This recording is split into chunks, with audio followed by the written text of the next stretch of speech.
feels so warm, cozy, and safe. This is my blanket that I've had ever since I was little. To me, it is not just a blanket, it is a memory saver of my family and childhood. Not only was this blanket a part of my life growing up, but a part of my mother's as well. As you can see, my blanket is not just any ordinary old blanket.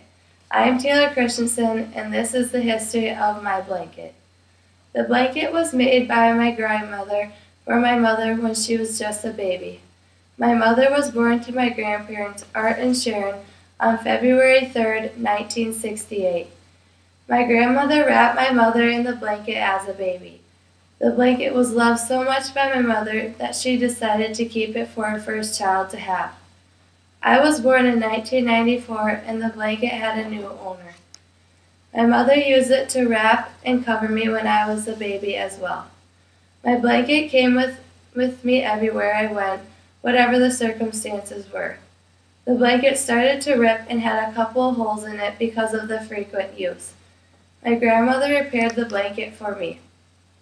After some time, the blanket was used less and less. Once I outgrew the blanket, my mother washed it and put it away for me to have later on in life. The blanket was used to keep me warm, but it also was a way for my mother to wrap her love around me and keep me safe. It will forever be a token of my childhood, and the memory of my grandmother and mother will always be with me.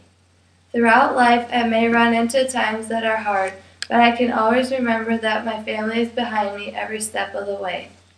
The blanket has sat in my closet on a shelf ever since my mother put it away. Every time I see it, it takes me back to when I was little.